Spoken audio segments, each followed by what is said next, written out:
Ah oui, on vient te chercher en voiture, t'as vu? Malo a 7 ans et doit subir une petite intervention chirurgicale. Mais ce matin, c'est magique. On est parti.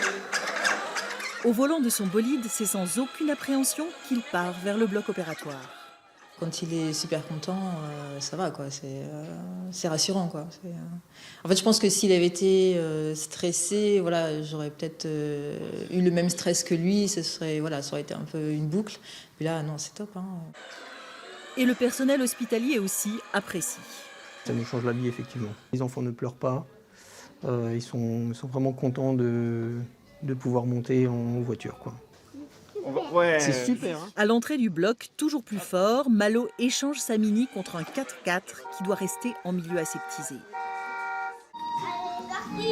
Et moins de stress, c'est aussi moins de médicaments. Ça permet de diminuer la prémédication, c'est-à-dire c'est le médicament qu'on donne avant l'intervention qui vise à faire baisser l'anxiolyse, voire à ne pas donner de prémédication du tout. Et puis sur les expériences dans les autres établissements qui utilisent ce même genre de voiture, ça fonctionne aussi également très bien. C'est en voyant un reportage sur un hôpital de Valenciennes qui a ce genre de voiture depuis une année qu'une infirmière a repris l'idée.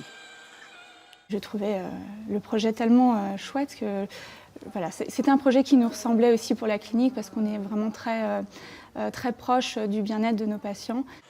Grâce à 4 financeurs, la clinique aura bientôt 6 petites voitures, toutes équipées d'un harnais de sécurité et d'une télécommande.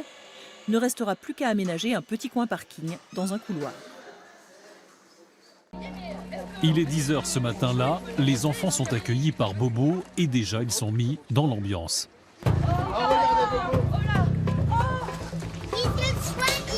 Il va pas très bien. Rien de grave pour Bobo, mais il sera conduit aux urgences à l'hôpital des Nounours. Heureusement, Chocho est là. Il prend tout de suite le relais, car les enfants sont venus avant tout pour leur nounours, décidément tous mal en point. Comment il s'appelle ton nounours? Scratch. Qu'est-ce qu'il a, Scratch? Il a mal au nez. Qu'est-ce qu'on va lui faire à ton nounours? Le soigner. Et pour cela, une consultation avec une nounoursologue s'impose. Tu penses qu'il s'est cassé quelque chose? Il s'est cassé la papate. Léon sera dirigé directement vers l'IRM. Heureusement, les clichés ne révéleront qu'une simple entorse. Quant à Scratch, il était conduit directement au bloc pour être opéré du nez. Qu'est-ce qu'on lui a fait à Scratch?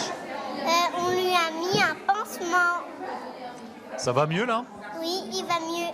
L'idée, c'est vraiment de dédramatiser l'effet blouse blanche, donc que ces blouses blanches, au final, leur paraissent moins mystérieuses, qu'ils soient moins anxieux vis-à-vis de l'hôpital pour les années à venir, parce que ce sont des souvenirs qui vont vraiment rester ancrés dans leur mémoire.